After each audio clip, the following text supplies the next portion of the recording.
Oi pessoal, hoje eu estarei lendo trechos da biografia do Keith Richards, que eu acho uma leitura deliciosa, e eu estarei lendo uma parte que é narrada pelo primeiro filho do Keith, o Marlon, e para mim é uma das partes mais divertidas do livro, embora eu imagino que não tenha sido tão divertido assim para o Marlon, mas mesmo assim é uma leitura que te prende, sabe? Estarei lendo a partir do momento em que Marlon vai morar em algumas mansões com sua mãe, Anita, com seu avô, Bert, e com Roy Skipper Martin.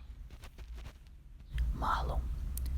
O pior de tudo foi crescer em Nova York, porque no final dos anos 70 a cidade era apavorante. Eu nem cheguei a frequentar a escola em 1980. Nós vivíamos no Array Hotel, no meio de Manhattan, o que não era tão ruim. Era como no filme Heloísa no Plaza. Nós íamos ao cinema e Anita me levava para ver Andy Warhol e William Burroughs. Acho que ele morava no vestiário masculino do Chelsea Hotel, um lugar todo azulejado, cheio de camisinhas usadas penduradas num varal. Ele era um homem muito esquisito.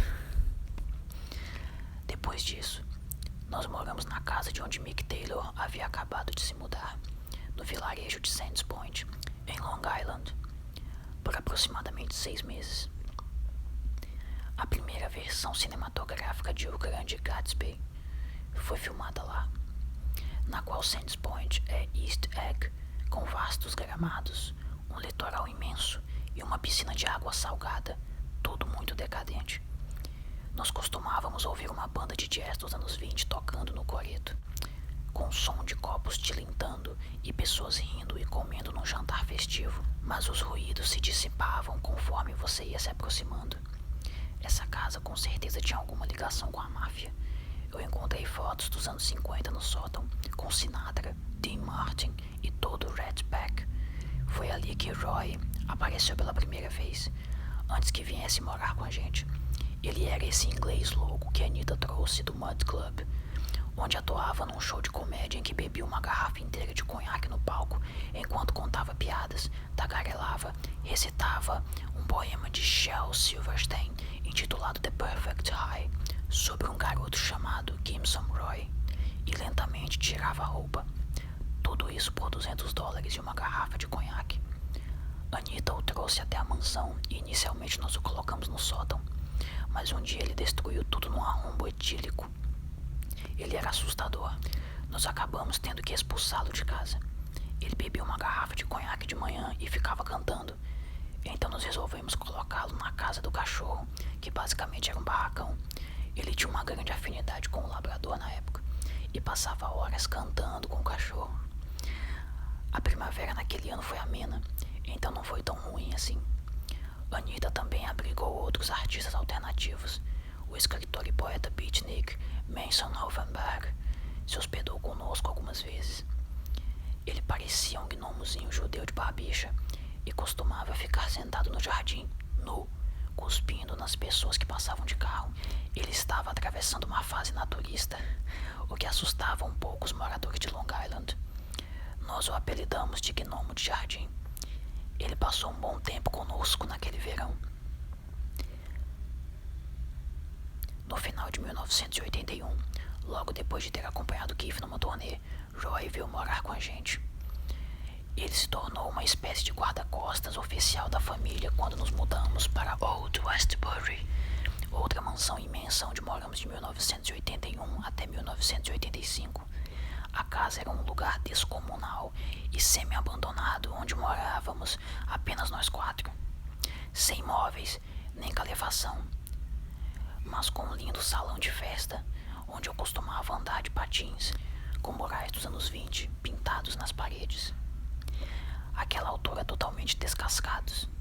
Aliás, quando nos mudamos dali, o prédio inteiro, com suas escadarias principais e suas 2 alas, parecia a casa da senhora Havisham, de Great Expectations. O único móvel que tínhamos era um grande piano Bosendorfer branco, onde Roy costumava tocar e ensaiar um número em que imitava Liberace. Eu tinha minha bateria do outro lado do salão, Então nós ficávamos tocando juntos. Nós tínhamos uma boa aparelhagem de som e todos os discos de Keith.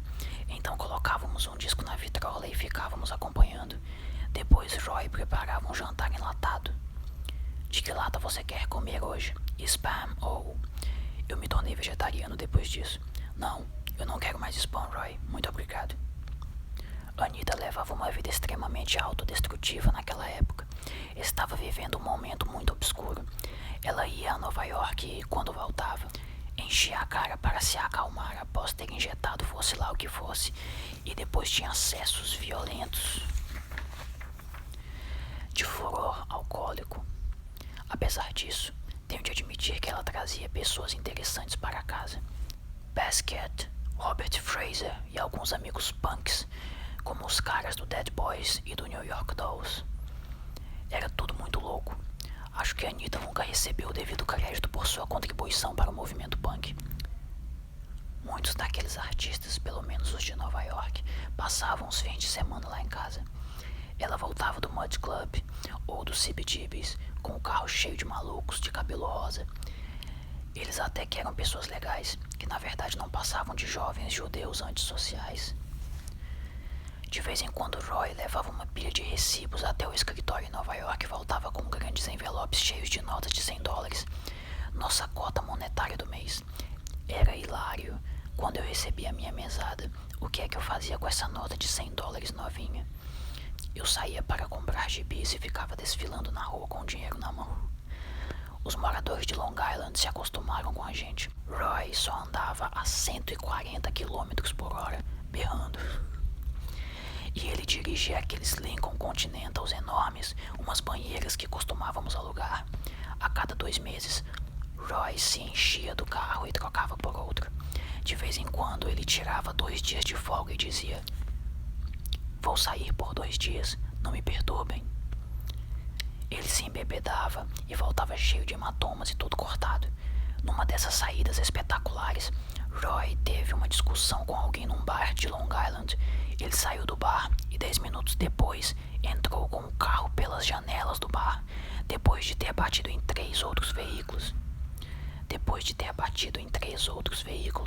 E várias motocicletas na rua.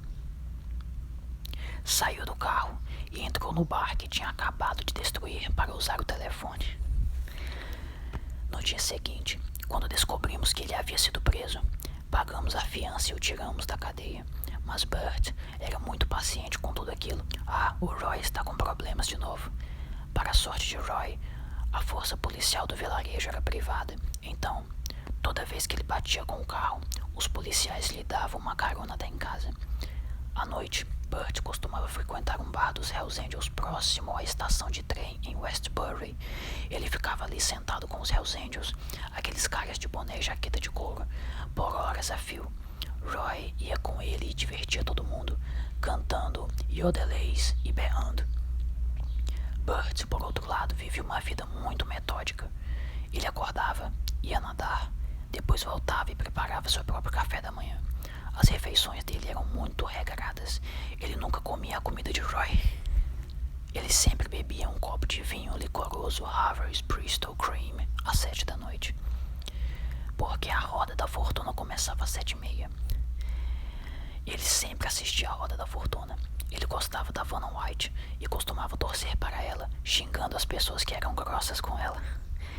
Ele jantava às 8 horas e assistia à televisão até a meia-noite, bebendo cerveja Bass e rum Navy encorpado.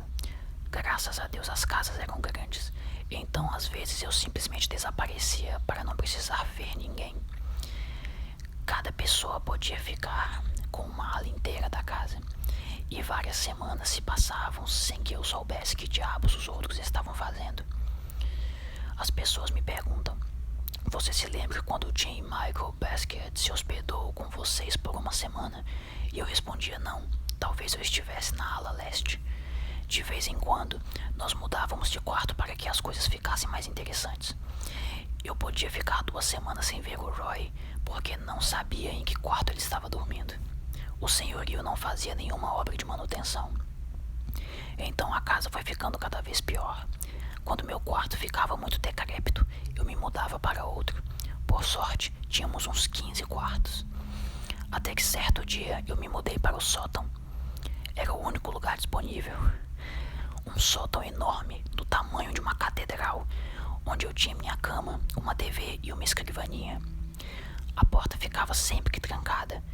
Eu nunca deixava ninguém entrar.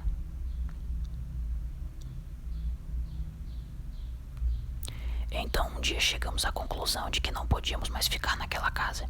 Ela estava caindo, ou nós a tínhamos destruído.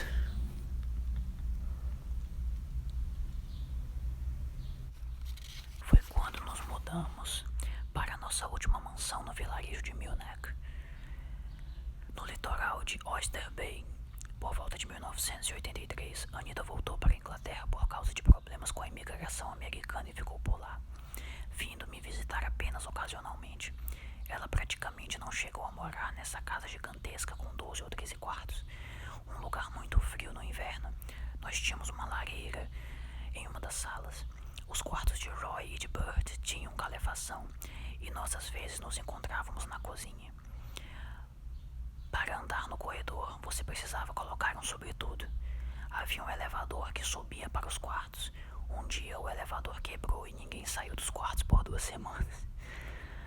Nós descobrimos que a porta da frente tinha ficado aberta e que o piso do andar térreo estava todo congelado, com pingentes de gelo pendurados nos candelabros. Parecia Nárnia ou Gormenghast. Eu encontrei nossos sapos africanos de estimação congelados no tanque, muitos anos antes de Damien Hirst. Por volta dessa época eu perguntei a Keith se eu poderia ter aulas de guitarra. Nenhum filho meu vai ser guitarrista, ele disse. Eu quero que você seja um advogado ou contador quando crescer. Era uma piada, é claro, mas ele foi bastante seco e eu fiquei traumatizado. A coisa mais incrível é que eu estava na escola, uma escola elegante em Locust Valley. Roy me levava e buscava de carro, intermitentemente, digamos assim. Minha frequência não era lá grandes coisas. O fato de eu precisar ser tão autossuficiente, na verdade, não me incomodava. Eu até preferia que não houvesse ninguém por perto, já que achava exaustivo conviver com Anita e Keith. Eu queria apenas frequentar a escola da melhor maneira possível, fazer o que tinha que fazer e levar uma vida razoavelmente normal. Eu achava que era muito mais fácil fazer isso sozinho, ou no máximo com Roy. Provavelmente fui expulso da escola em Locust Valley por faltar demais e não fazer os deveres de casa. Então desisti de estudar.